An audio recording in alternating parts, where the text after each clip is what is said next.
Muted. I'm Carl Horton with the Port Authority. I do compliance. I'm the guy on the ground doing the CUP interviews, prevailing wage rate interviews. Hi, I'm Chris Thorkelson. I'm the Civil Rights Program Manager for Federal Highway Administration, major projects in New York. So the Rockland Project, Tappanzee, and Cape Ridge. So my job is to make sure that the project is in compliance with federal regulations, and prompt payment being a really important one. My name is Alice Negliardo. I'm with the Port Authority, and Sandy Lanford is also part of the oversight, and she's been sick, so she can't be here.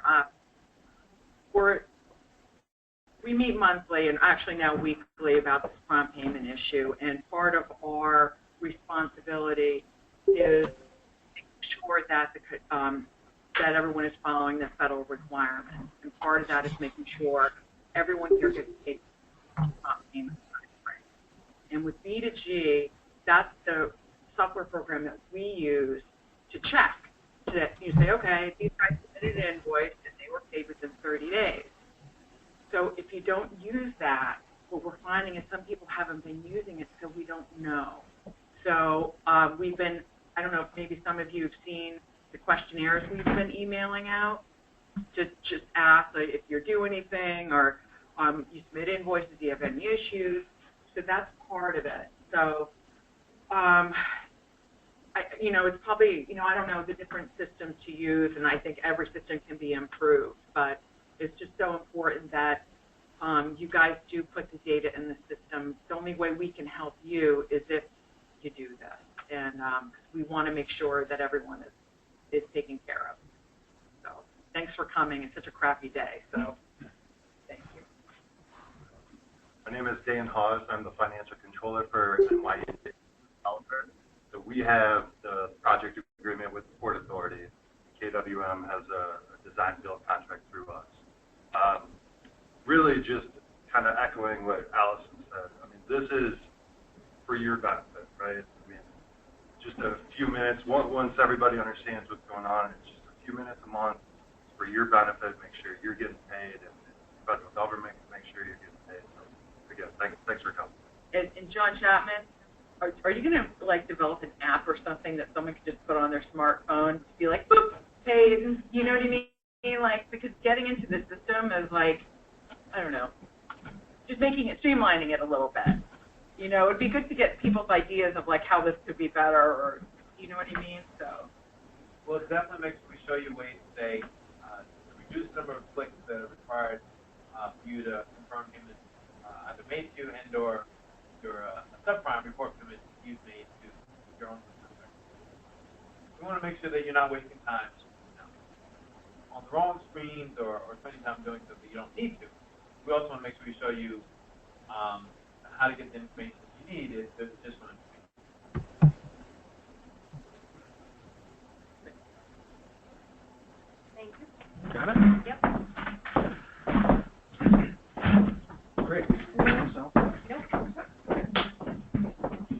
Yes. Scroll it down. Great. So, again, my name is Brian Henninger. I work with Kiewit Massman as their in-house counsel, and I want to thank you all for coming today. I want to thank for those of you who are participating via phone. Thanks for taking the time out to do this. This should be a good session. You've got all the people in the room who care about this process and making it a success on this project here to both lay out what the requirements are, lay out what the tools are at all the parties' disposals to try to make sure that we're all in compliance, and answer questions that you may have about that process, and get your feedback on how we can make the process better. So basically what we're going to run through here in terms of the slides, I'm going to talk about what the basic requirements are, what the legal requirements are under the regulations, and talk a little bit about how that compares to your contractual obligations under your various subcontracts. We'll then talk about the nitty-gritty of processing payments with Kiewit Massman in terms of getting an invoice processed and how you can speed that along. So we want to make sure that we work that so that you guys can have have the opportunity to hear how to make sure that your payment application gets processed as quickly as possible. Then we're going to talk about the importance of making sure that the prompt payment obligations and the tools that we're going to use today get effectively flowed down to all of the tiers on the job. How do we do that, and why it's important for us to make sure that we do that. And then, as John and Allison and the other Allison alluded to, we're going to get into the very nitty-gritty of B2G now and go through probably in more detail than anyone wants to show you how you work your way through that tool. And I think that John's got a great presentation prepared on that. Hopefully, it'll be as much as everyone needs to be able to get comfortable with entering information into the program. Okay, so that's what we've got to talk about, I guess. Because of the fact that we're on the, we've got folks on the phone. People may have limited time frames. We are going to ask that you hold your questions until the end, but we do want to answer any questions that folks have. So please write down or do whatever you need to do to make sure that we can answer any questions that you have. We just want to make sure that people get the benefit of the content and that it works with everyone's busy schedules. So with that, I'll jump into it here.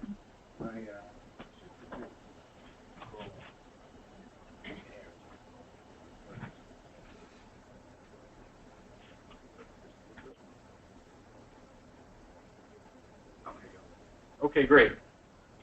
Did you do it by rolling? I did by rolling, yeah. Okay, so here's what I'm going to talk about in terms of the basics of the regulations. What are the applicable regs? To whom do those regulations apply on this job?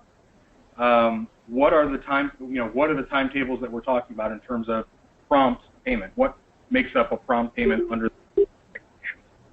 And then what are the limitations on the need to make a payment under the applicable regulations? So if the time frame is 30 days, which is what you're going to hear, what might be the exceptions to those to that timetable?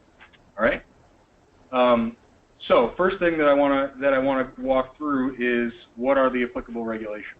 This is a federally funded project, so the FHWA's Federal Highway Administration's regulations relating to prompt payment under 49 CFR 2629 apply. That regulation is within the disadvantaged business entity regulations that the FHWA has put out, but the particular requirement with respect to prompt payment applies to all subcontractors on the project. In addition, what you'll see in a little bit later, it applies to all subcontractors and all tiers on the project. So it's not just something that applies to Kiewit Weeks Massman and its subs. It flows all the way down as we will see. The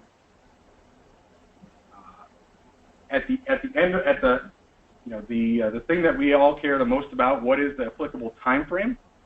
It's 30 days, right? 30 days from the date that the contractor above you gets paid is when the clock starts ticking for the standpoint of so for KWM's purposes, for its lower tier subs, KWM has to pay its lower tier subs, its first tier, within 30 days of the date that it gets paid.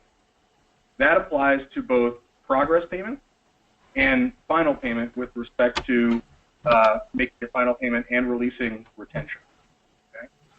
Okay?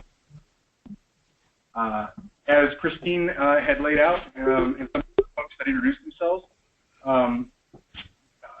this is something that's important to all of the entities that are involved in the job, from the FHWA to the Port Authority on down. And so there are serious consequences for not complying with your prompt payment obligations. And again, these, just like the rights associated with the prompt payment regulations apply to all of the tiers of subcontractors in the job, so do the potential consequences. If you have a lower tier vendor or subcontractor or consultant on the job, even if you're a third tier, if you have got a fourth tier, then these accountability measures apply to you as well.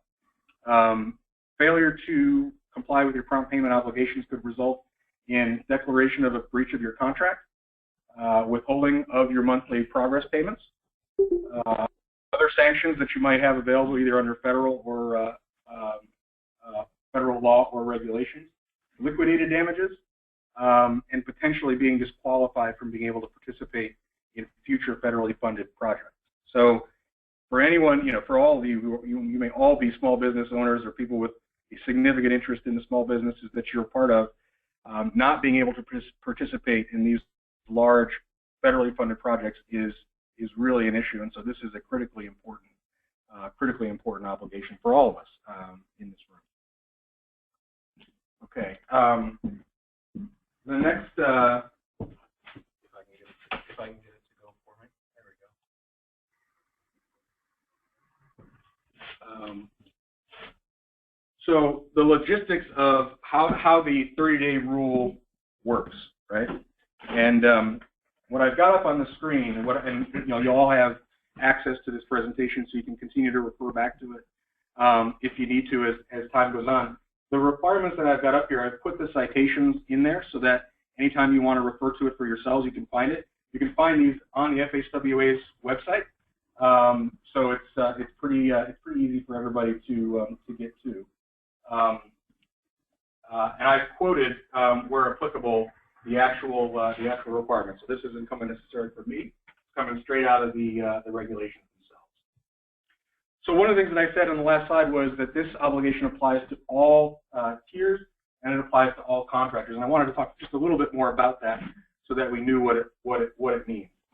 What the regulations say is that the term contractor is defined to mean one who participates through a contract or a subcontract at any tier. That's my emphasis. So it's at any tier in a DOT-assisted highway, transit, or airport program. From 49 CFR section 26.5. There's been clarification guidance that's been put out there on those regulations that state that consultants and sub-consultants, for example, architecture and engineering firms, are contractors. From our perspective, it's vendors and subcontractors and consultants at all tiers is the way that folks ought to read this. That's the way the Kiewit Weeks Maximum is reading it. Okay, so that's who it applies to. From the standpoint of the 30-day rule, exactly when does it start does the clock start ticking? 30 days from the time frame that the higher tier receives its payment from the level above. So as I said, if we skip down to here, I put in a very, very basic schematic here, right? The developer on this job, Dan Hollis, had introduced himself before. He represents the developer, NYNJ Link. The KWM gets paid by the developer, okay? KWM needs to pay its first tier subs within 30 days of getting paid by the developer. Then, within 30 days of that, KWM's first tiers need to pay the second tier subs. So you're at 60 days from the date of KWM's payment by the developer. And then for another 30 days passes, and then the second tiers have to pay their third tiers. So what you can see is that you had 30 days each time going down the chain. It always the clock starts to tick from the time that the vendor above you or the subcontractor above you gets paid. We're going to talk a lot about today how do you determine when that is for purposes of filling out the forms in D2G now and making sure that you're filling those things out correctly. But the reason it's so important to make sure that we all pay on time is you can see how those days start to pile up, right? If folks are being delayed and getting paid, then it doesn't take too long before you're 60 or 90 days out, which is a long time for anybody to wait for their payment. Okay, I just laid what I laid out here schematically.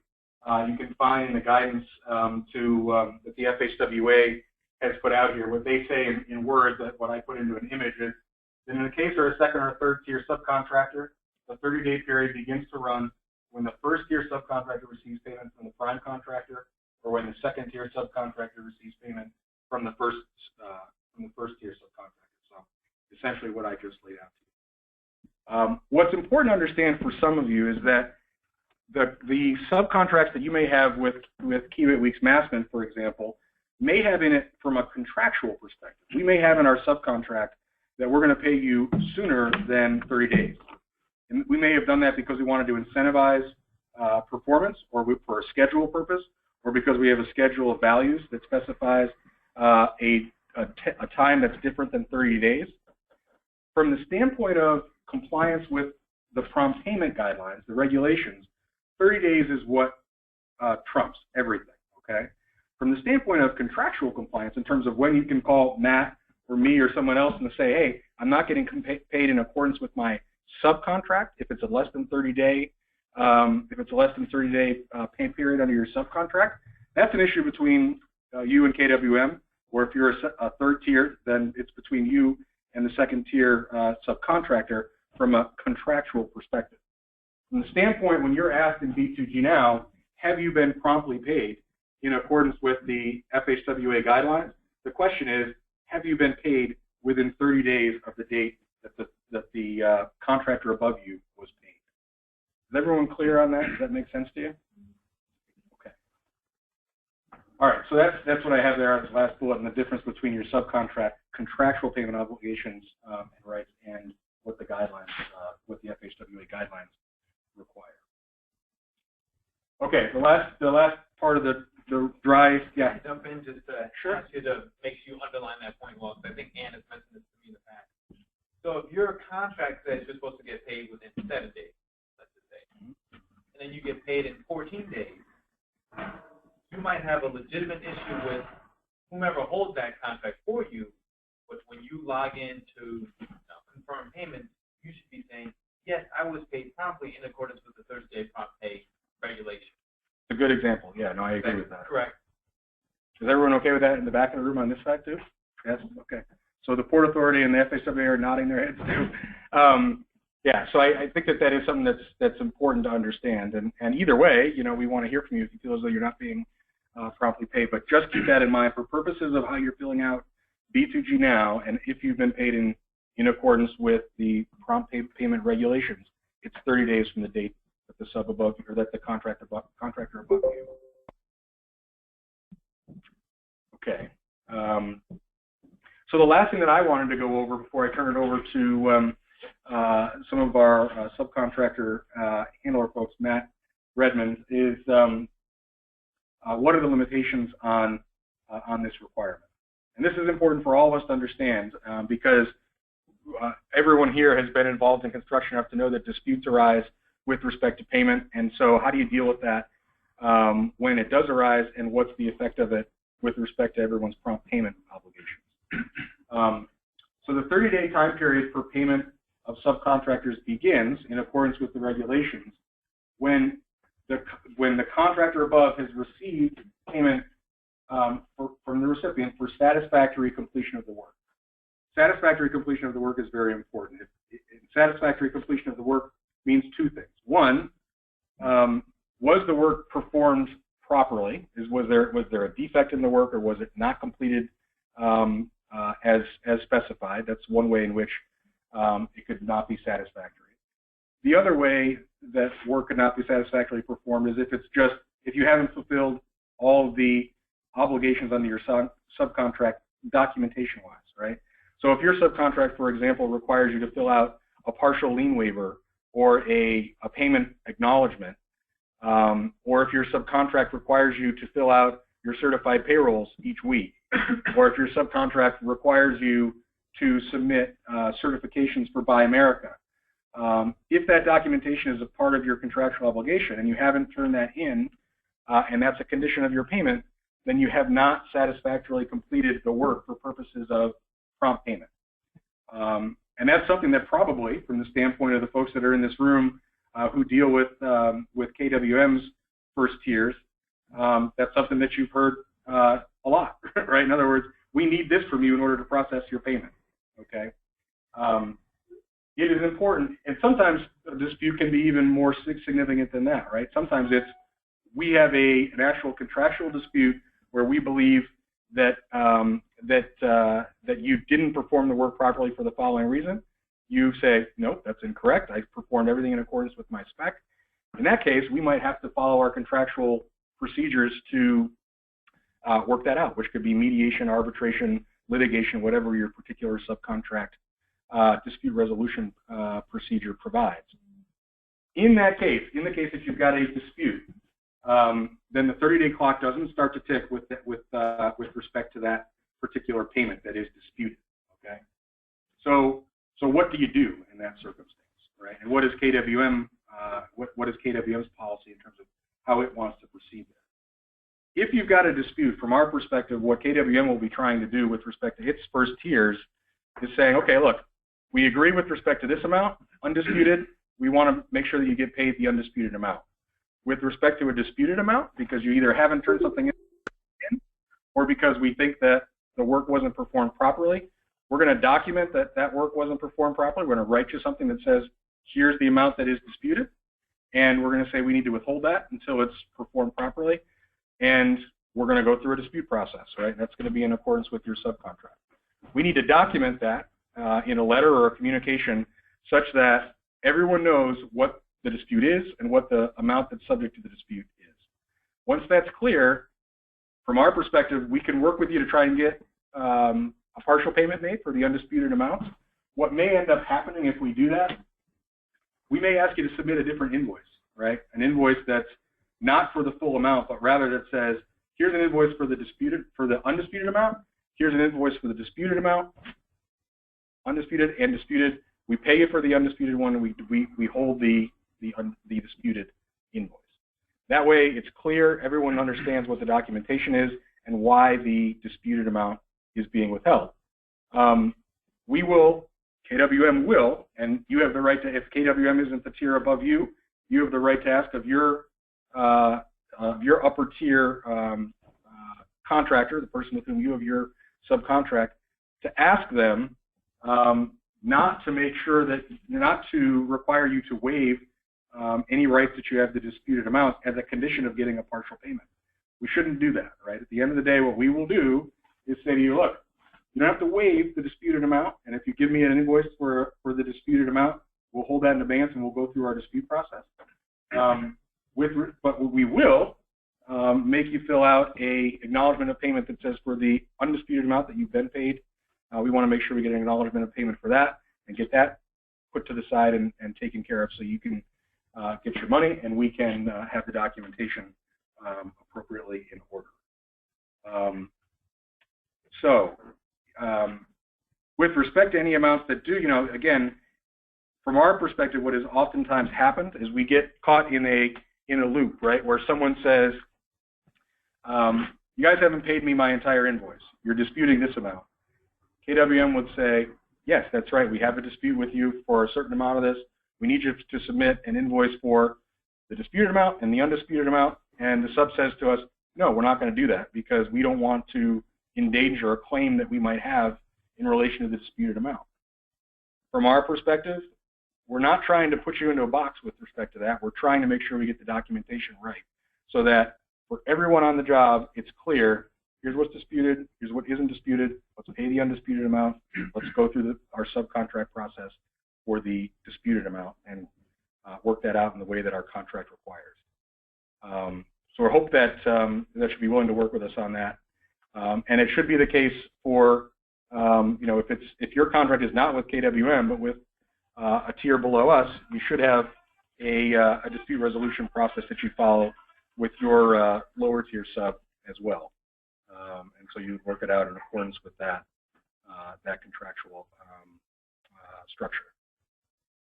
So I think that's what I had, and we're going to go from basic requirements now to kind of the logistics of processing payments in terms of invoicing, and then we'll go into BTG Now itself. So Matt, take it away.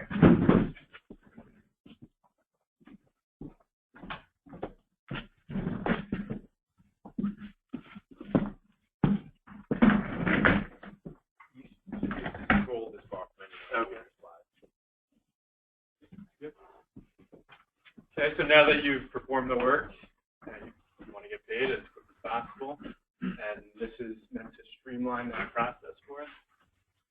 So the first thing you want to do is put Gothel's Bridge Replacement 102-164 at the top of every single invoice.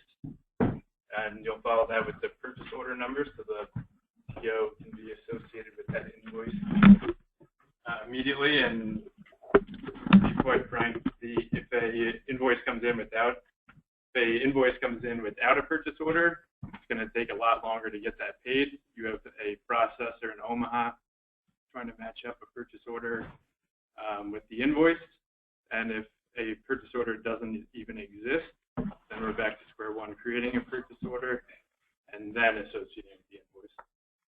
So you also want to put the ship to address, whether that is New York or New Jersey, the currency that you wish to be paid in, and the first and last name of the person that placed that order so that it can be sent directly to them to be addressed.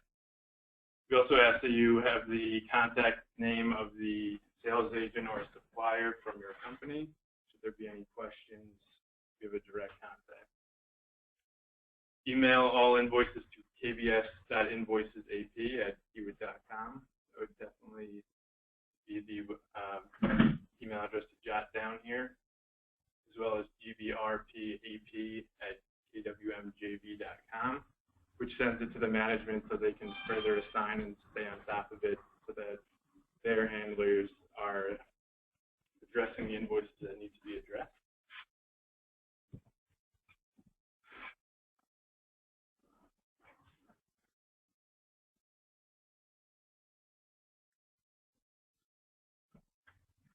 And this slide is pertaining to those who have a subcontract with KWM. First is LCP Tracker. That should be updated through the work date invoice, and at a bare minimum, the 15th of the previous month. This is a holdup for a lot of people, and it's easily avoided if every time you run payroll, you're uploading those files into LCP. We ask you to do that every week. And the payment affidavit completed and notarized, that we will need for every payment application. Up on the top right, you're also going to input the work date invoice. And in the middle section, you are certifying that all liabilities in relation to the work have been satisfied. And if they have not been, you'll want to list that in the middle section. And if they have been, there is no outstanding bills related to the work from your lower tiers. You'll put none, and if it's left blank, we can't accept that. Pending change orders returned and executed. We ask that when you are offered work, change orders are initiated immediately. At the end of the day, we cannot pay you without an executed change order. So whether it's sitting on your desk or the engineer's desk, can't pay you without it. So we'll need an effort from KWM as well as the sub to keep that moving along and get it executed as soon as possible. That's going to be memorializing pricing, quantities, expected dates, and schedule.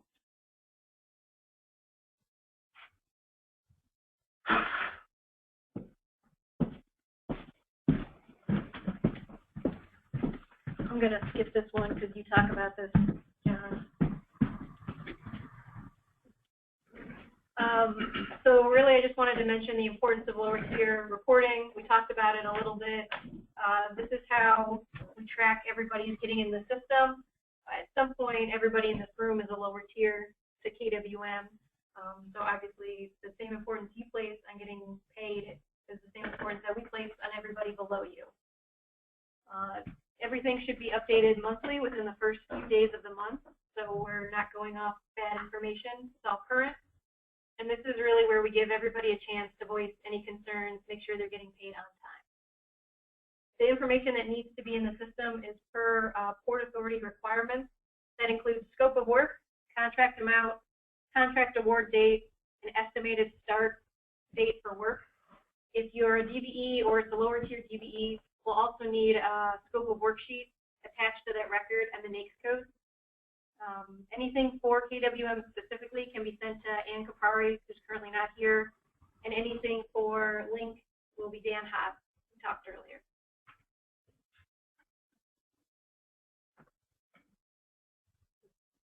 yours start? When does yours start? Yes, that's what's nice. I think this is yours. Okay, yeah. All right, John will go through the actual system now. We moved a couple because they were duplicate files.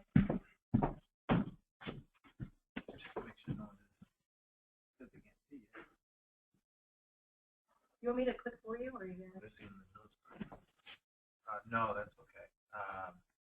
I'm just responding to in the chat box the challenges of our folks joining us remotely.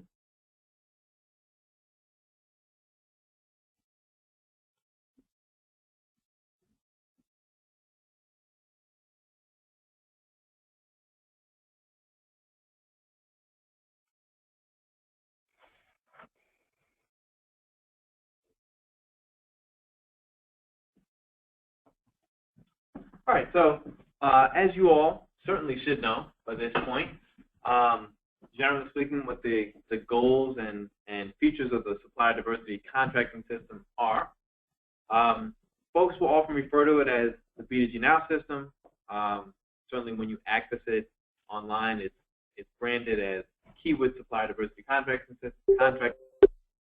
So that's how I'll refer to it today. And the notifications that are sent from it, they're all coming from Kiewit. So I prefer to refer to it as what they call it. Primarily, we're looking at it that it's a web-based system, so you can access it from anywhere that you can get to the internet. It's not an app, as some people have said, or as we all use in kind of common terminology, but it's completely accessible from any devices, your tablets, your phones, in essence, anything that pulls up a web browser.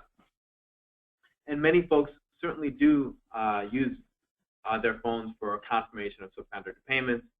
Pull over to the side of the road, spend 5 minutes confirming your payment or your payment for the month, then go on about the work that you have to do.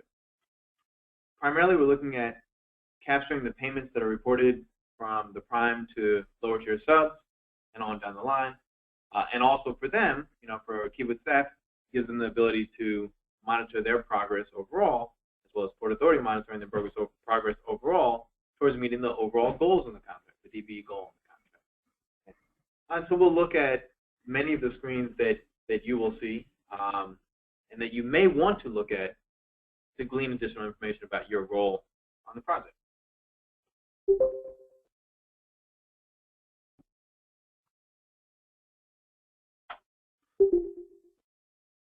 Very high level benefits, and I'm going to talk about just a few of these because it is important to know.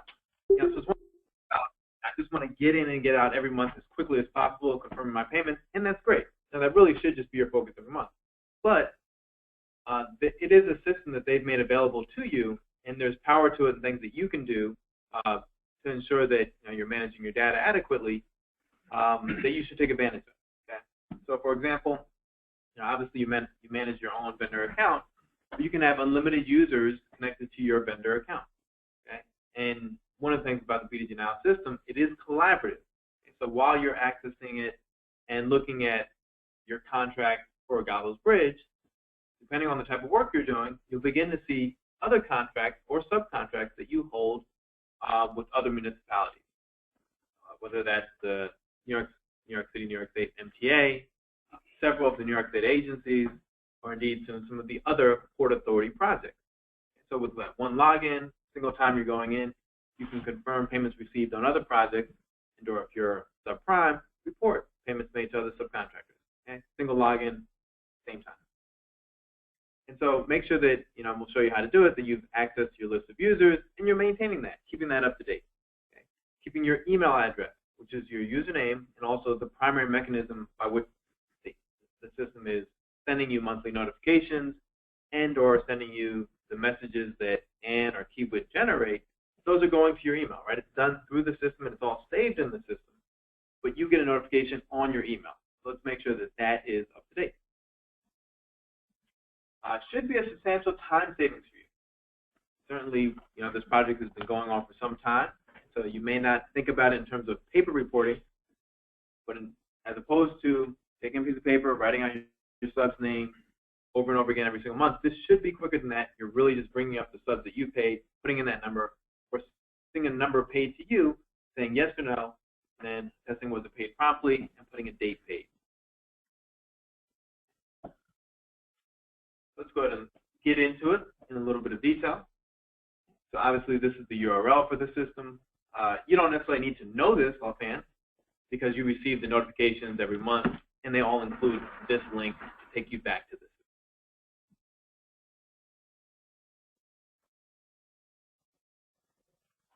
Now, if by any chance there's anyone who's here or other folks in your organization that have never used it for reporting, never reported or confirmed payments, the first thing they can do, left-hand side, show this. On the left-hand side, there's an account lookup. So you'll click on that.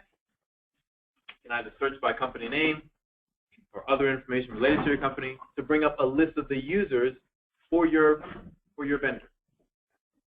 So if you have a new staff person who's responsible for doing the reporting, this is the first place they'd start. If you haven't created an account for them, certainly you want to create an account for them, since you can manage your own accounts in the system. You can do that.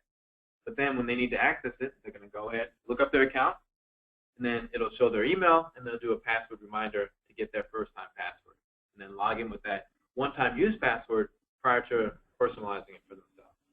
Now, for all of you, I'm sure you're experts or on the spectrum of experts, right? So you've probably already logged in. You don't need to do this. However, if you do forget your password, right? In modern day and age, we all manage tons of passwords, and we don't write it on our screen, right? We don't leave it in an invisible place for folks to see, right? So you can do a forgot password, click on that, and have your password reset and emailed to you as well. So that's also very important, certainly if you no longer remember what your password is. All right, so that's our account lookup. And this is just some screenshot showing you what it shows you. You know, I'll spend 1 second with this because it is important. When you do the account lookup, it shows you a list of the users for your vendor. There's more than just a password reminder option. There's also an option for change info. So if you pull up a list of users and you see your name there, but the email address has a space in it, or it's your old Hotmail address or something weird, click on that button, which is change info, to correct that information so that you can actually get the password reset. All right, overall process, I'm not going to spend much time here because everyone has talked about it, but we're talking about from the very beginning, top tier, payment to the prime. Prime is reporting payments they made to their sub, and on down the line with everyone reporting payments made to their sub. I do want to mention one thing, and we're going to go through each kind of one of these boxes in its own right, so don't worry if you don't get it all right here, but one important thing is that if you're a subprime, you do not need to wait to report payments until you've received payment and/or until payment has been reported for you. So, for example, I'm a subprime, and let's say I'm second tier. On day one, I can go in and report the payments I made, because everything is about payments made in the prior month. Right? We're not looking forward when we're logging in. We're reporting what was paid. We don't wait for a notice necessarily to make that payment. We're making payments, receiving payments based upon the work we're doing, right?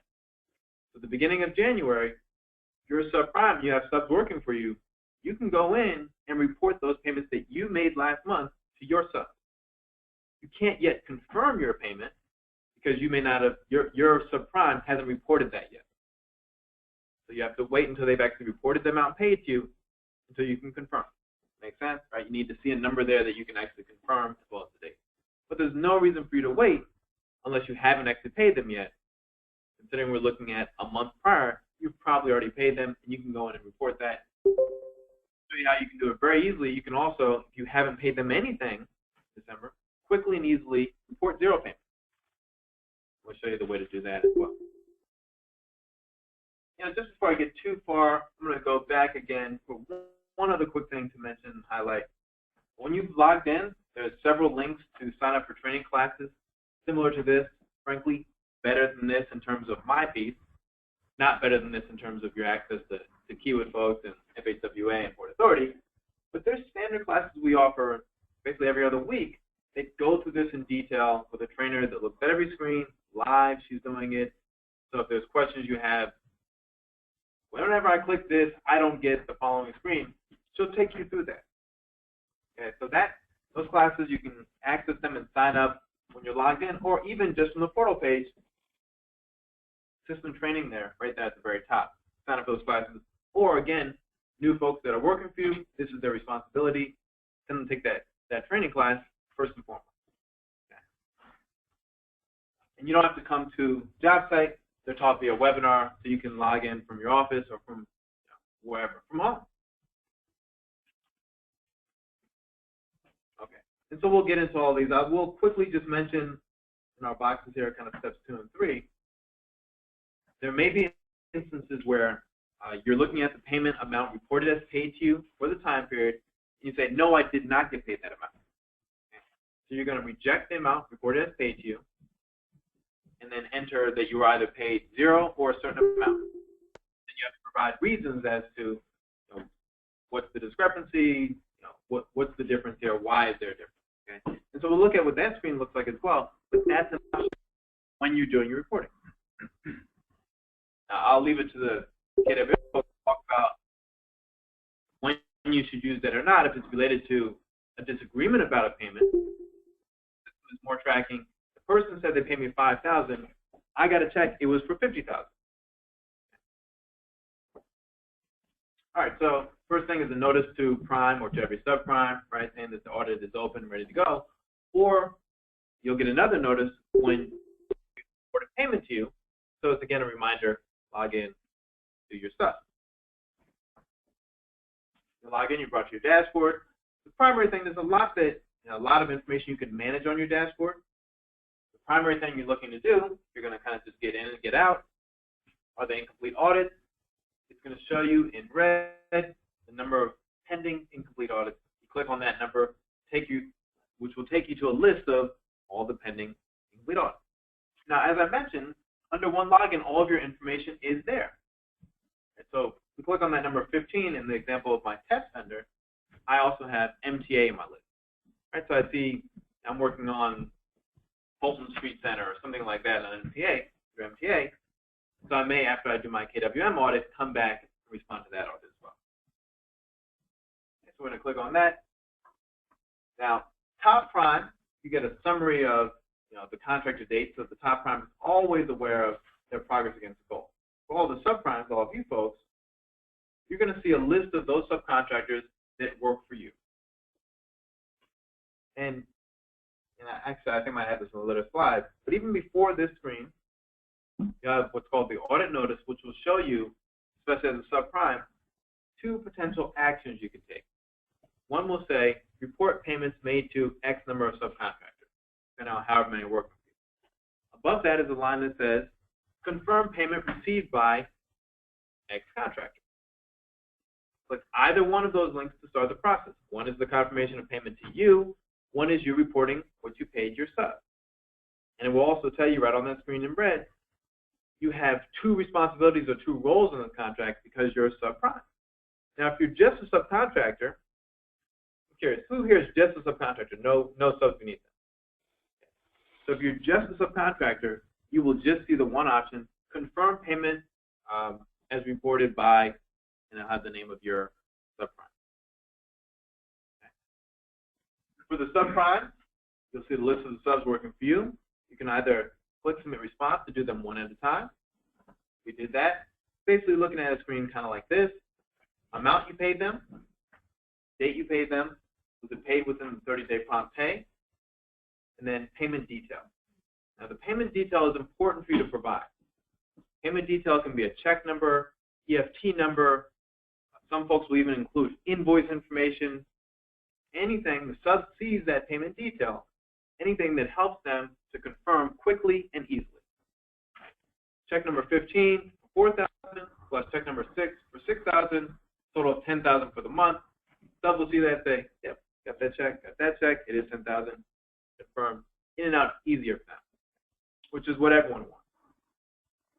You can also attach files. You can provide comments, which KWM sees, so that they're aware of any concerns or issues that you're having. You can also, have these 5 great buttons at the top of your sub list. And those will allow you options to kind of fill out your, okay, folks on the phone, we'll come back to questions at the end. This will allow you to report multiple subs. So you first start with submit all incomplete records. When you submit all incomplete records, it's going to give you this tabulation of each of your subs. You can go through and just report them easily. Report each one. You can enter information as long as it's the full amount for one or more of your subs and save it. So if you have a bunch of subs working for you, it's quicker than doing them one at a time. Now what you want to do is, when you're doing this reporting at this screen or even the one at a time, just report the subs that you paid an amount for the prior month. So you paid them $1 or more, and paid them an actual dollar amount. Report them. Skip the zeros. Anyone who did not receive a payment from you in the time period, you're just going to skip them, leave them blank. Save the folks that you actually paid an amount. Let's say you have 10 subs, you paid 5 of them, report those 5 payments, leave the other 5 blank. This will bring you back to this screen, and this button here on the phone, the one that says mark X remaining subcontractors as 0. And so that's a dynamic button with however many subs are left, you can mark them as 0. And so for the rest of the subs that you haven't paid, one click to mark them as 0 instead of going through and entering 0 for each of them. Because typically in any given time period, there's subs that you have not paid anything for that month for legitimate reasons. Right? They're not doing work on the job. Okay. Now, the moment you've entered a payment to even just one of your subcontractors, they receive a notice saying, time for you to log in and do your piece, which is to confirm payment. So they get their notice, they're going to use the links in the email, access the system, and log in. Bless you. Thank you. And we'll go ahead and skip this. We're going to see this information on the next screen.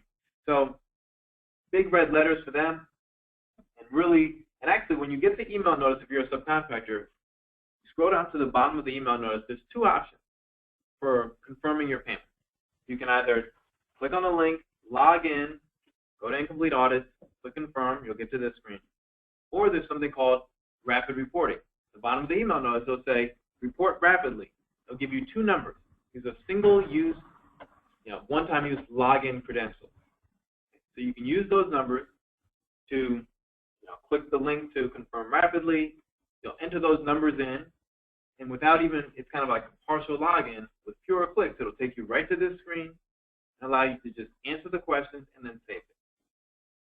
Both methods are pretty quick, but where this is, let's say maybe about 9 clicks, rapid reporting is about 5. Okay, so if you do the rapid reporting option, minimal work required for you to confirm the payment received.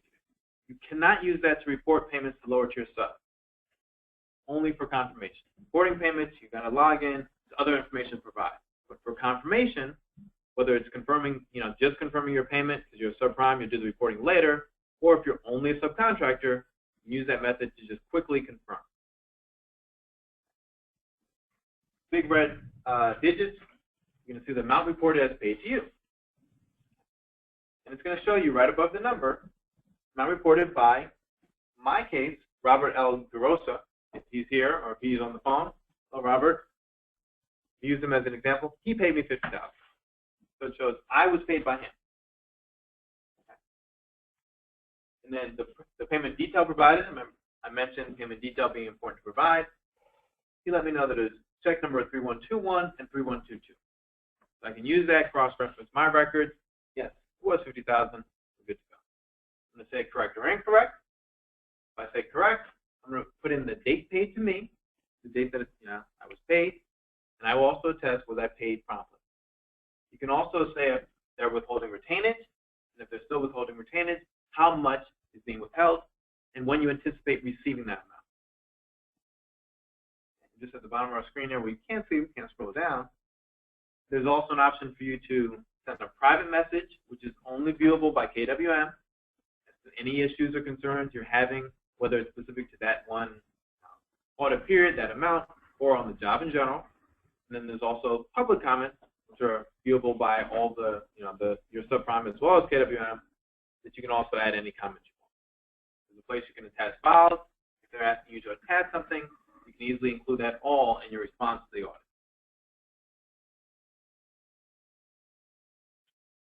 Now, we also wanted to show you the process for subcontractor addition.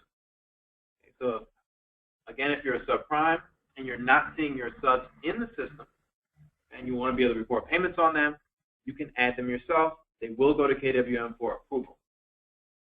KWM will take a look. They might reject it. They might have questions about it.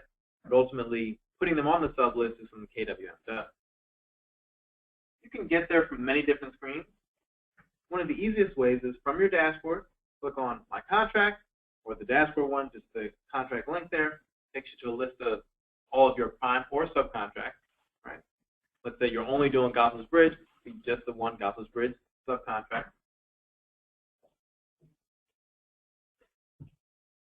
And once we actually drill into the actual contract, we can add a tier beneath us. You cannot add subcontractors that are several tiers beneath you. Top level prime can add any subs that they want. You can add subs that are working directly for you. Your subs can add subs that are working for them. And so everyone has the ability to add subs that are working for them. Click the button, you're going to enter some information about who they are as a vendor. You got to look them up as a vendor. And then you're also going to provide that other information that was listed earlier related to the subcontract. Estimated work start date, work description. If they're a DBE, it will show you a list of their approved commodity codes. You can identify the NAICS codes that correspond to the work that they're doing. You can also attach any other additional information that KWM may want from you as part of identifying additional subcontractor. I would say related to this process, if you have any questions, obviously PDG now provides technical support for technical questions you have, but Ann or other KWM folks would be the best person to provide guidance in terms of this subcontractor I'm working with. I want to get them in the system. If you have questions about should they be added or anything like that. That's fair. Yep. Now also, wanted to show you where you can note. One thing about being a subprime, you don't see the whole sublist. And you should thank your lucky stars because the sublist is huge. There's a lot of subcontractors on this job. Right? It's a really big job, so it's a huge sublist. You just see the subcontractors in your tier. Okay? To the folks that are working for you. Now, if you're curious as to what tier you are, because you're wondering in that graph how far down the line you are for payment, on the audit screen, right here, next to our action of, this is a straight up sub, so the action was just to confirm payment received. To our left, it shows, I am a tier 3 subcontractor to Robert L. Gross. Right. I always know I was working for Robert, but maybe I didn't know that I was tier 3. As you can see that you're tier 3 here, as well as on the sublist, it also shows to the right, where it says add tier subcontractor, it'll say the tier beneath you. Right. If you're third tier, you can add a fourth tier sub. If you're first tier, you can add a second tier sub. Makes sense? So you can deduce, oh, I am first tier. I work for KWM. I know I'm first tier. Now also from this same screen, this is the audit screen. So once I went to the audit list and I clicked into the actual December audit or whatever month it is, this is the first one where I would see a couple things that are important to know. Right in the center, in red, I see the actions required and response due date. Okay, so those actions required, that's where I would see if I had kind of two roles, reporting payments and confirming payment receipt. So I'd see two links right there. Also, the red text kind of giving me this instruction. For anyone that still reads, I rarely do. Right in the middle there in red tells us what we should be doing with this audit. Also, there's links. See, Ann Caprari's name is right there. If you click on her name, that creates an electronic message in the system to her. So if you want to send her a message because you have questions about anything, you can do so easily through the system. Messages that you send in this fashion are saved on the contract. Okay? And if she responds to that message, that's also saved. Okay? So retain. Right? It's not necessarily like lying outside of the system just in someone's email. That's a good thing. Oftentimes, she'll send you messages as well, and you may have received those, and you can respond to them in the system as well, and all of that is tracked under the contract. You see on the top of our contract here, there's a little tab for messages, and that's where your messages are retained. You also have due by and audit lock on dates that are there. Due by being the date by which they would respond, and then the lock is when there's a certain longer time period, at which time you'll no longer be able to respond without, you'll have another button that says click here for an extension without requesting an extension. The goal there is just to bring it to their attention and force you to talk to them if you're being really slow in doing your part. Also, the due by and the lock date, all those dates are tied into the person above. Okay, so for confirmation, you're not being held to a standard based upon the beginning of the month. Your standard is based upon when the prime above you reported your payment. The clock does not begin ticking for you until they've reported your payment. Okay? In a similar fashion to the way the prompt pay is tracked based upon when they were paid. Go back, I want to show one other thing. So, looking at this screen, sorry, Dave, don't worry. I'm not referencing anything that wasn't on the screen. One thing I want to mention on this screen we're looking at, just in the top right here, example, not a real life example, so forgive me, but in our top right, just above where it says what was reported as paid to us, we're going to see what was paid to and when it was paid to the tier above us. Okay. So you can make that determination, and it will even tell you when you look at, when I ask you were you paid promptly, it will tell you were you paid within 30 days of this date. And that is the date that the tier above you was paid. So whether you're looking to the top right of the audit or right next to the dates where it says were you paid promptly, it will tell you the date that the tier above you was paid and ask you were you paid within 30 days of that date. So outside of concerns and questions around not getting full payment or, I wasn't paid for all of the work I did or any of that stuff, you should be able to fairly straightforwardly see when they were paid, when you were paid, and determine was that within a 30-day period or not. Now, if you have questions, certainly, you could message Ann. You could ask questions even before responding to say, I see in the systems that, the tier above me was paid on December 15th. I don't believe it. I know he got paid on December 1st because I saw him, at the restaurant or, whatever kind of crazy scenario.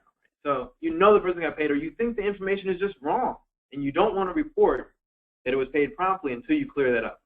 Message in, find out what you need to find out before you even respond.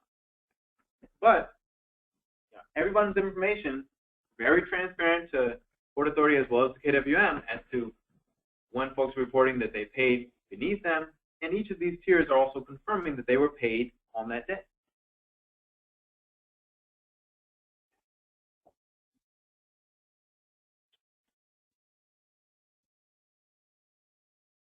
All right, so that's really most of the things that I wanted to touch on. There's a couple of things in terms of overall kind of management of your account in the system that I want to show you. But before going into that, if it's amenable to the KWM folks, I'd probably say now's probably a good juncture for a question and answers, whether it's about my specific piece or any of the other stuff.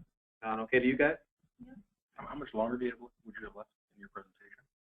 Well, it's like 5 or 10 minutes, really, just to show a couple of the screens. Yeah, okay. But it's not about payment reporting. So, all right, so we can take questions here. I'm going to take the folks that are on the phone, I'm going to take you off mute as well. So if you have some questions, and a couple of folks were very diligent, put those questions in the chat box, so we can also respond to those right now. I'll just pull them up.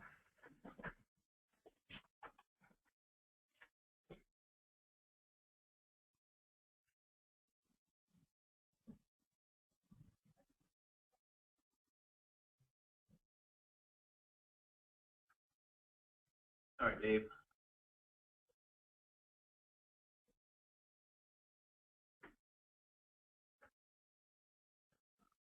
So one question, what if I was overpaid? How do I note that I was overpaid as opposed to reporting underpayment? I don't want to speak to the send back overpayment. let KWM talk about what to do when you're overpaid. I like to draw a distinction between payments and actual payments being made and your reporting in the supplier diversity contract system. This system streamlines a previously paper-based process for you to report payments made to subcontractors, and or people even have paper processes for confirming payment received. This should not be an actual payment, right? You receive payments, you submit applications for payment or invoices to KWM or whomever you're working for, and you receive payment. So that should all be going on. You shouldn't necessarily wait for an audit to be created before you start saying, oh, let me pay my subs, right? You should be paying your subs in accordance with your contractual agreements and relationships and work being done. Almost kind of separately in my mind from that process is then every month you go in and report on, you know, payments that you made as well as confirming payments received. Okay. So I've heard at other times, oh, well, should I wait until the beginning of the next month before I make any payments? You should not. This is reporting payments that were made versus whatever processes you have to get paid and pay people. Now, in terms of using the system, if you are paid a different amount than what was reported to you, it doesn't matter if it's over or under. Any different amount from what is reported as paid is what you should list. I see many instances because our system under different branding is used across the country by many organizations. Many times where a sub will say, I didn't get 50,000, I got 500,000. And oftentimes, it really is a matter of an inverted number, a mistaken zero left off. A prime or subprime will see that amount and say, you're right, I wrote in the wrong number, and then the discrepancy is resolved. So if the number reported as paid to you is not what you think the amount you were paid, you should put the amount you were paid. You guys want to add anything in terms of specifically overpayment or anything else about, if you're not paid the amount as reported as paid to you? Well, from a business standpoint, we would correct that in the next payment, either through a credit invoice or the vendor sending us a check back. But as far as in B2G, they would not accept that, or we should get that corrected before confirming. John? You don't have to. A discrepancy can be resolved right in the system, whether it's a KWM person being involved or even just being worked out in between the subprime and the sub. There's one round of a chance between the subprime and the sub to in essence, accept the other person's number. So if I'm the prime and I say 50,000 and then my sub says 500,000, I can see that and say, you're right. And the sub can actually provide information as to why they're saying it's 500,000. I see that, I realize my mistake, I say, yes, you're correct, it's done. So there's no reason to, go outside of that process, just do it right through the process, is what I would suggest. Okay, folks, any other folks on the phone have a question? Take off the mute, and so you can ask such questions. Okay, anyone on the phone? Anyone have any questions that you did not put in the chat box? Yes, I did. I had a question. Please go ahead. Can you hear me? Oh, yes. Hi, I'm from Venus. I just had a quick question. Yeah, I was the one that sent the message. I was overpaid for an invoice, and so therefore, I guess you just answered the question. So just, I wanted to just send back the overpayment because, of course, I'm not going to deposit something that it was an overpayment, so I want to send back a check towards Kiewit for the overpayment. So I just wanted to know how to go about in doing that. I've never had that issue. So I guess I just still report the fact that I received the payment just like you showed, like I've always done for the last 2 years, and then just send back the amount due. I don't know, the credit due. And the company is Venus, did you say? Yes, yes. Okay, we can I could email you after this and we could go through the logistics of that either.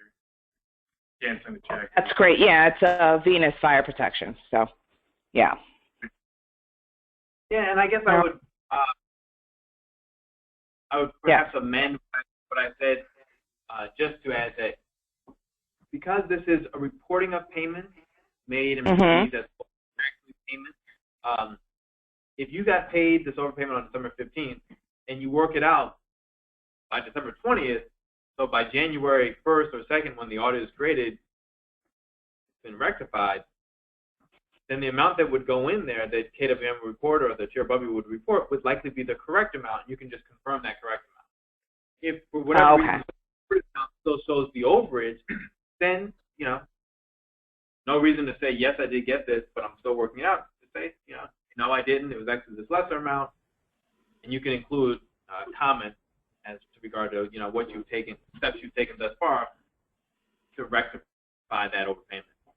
Yeah, no, I have no dispute about it whatsoever. I just want to return the money that was overpaid. So, you know, that's all I want to do. All right, that's perfect. So if you guys could email me, it's Fran. So, Fran at Venus. So, yeah, I'm on your system, so you could find me quickly. All right, thank you. This was very informative. Thanks, Fran. Anyone else on the phone with questions? Or in the room. Or in the room. So let me also just add, like I mentioned, there's training classes outside of this today, certainly better ones than what I've given. Also, there are instances where there is a specific question or concern you have while you're doing the process, right? I won't, you know, we're not in the room. You need to get a question answered right then. So in the system, from any of the links, top of every screen, bottom of every screen says contact customer support. You can submit a ticket. If it is something programmatic in nature, you know, if you're asking something that is, you know, falls outside of technical, we actually assign that to Kiewit for them to respond to you. I know Ann has responded to many. But if you have a technical question, that's why I say any question, you should go ahead and just use support, because we'll just assign it to KWM if it's not from the technical, but let us know. And they'll get back to you very quickly in terms of, I clicked on confirm and nothing's happening, the screen didn't come up, or I don't see something I'm expecting to see, whatever it is. You know, that's what they're there for, to ensure that you know how to do the process.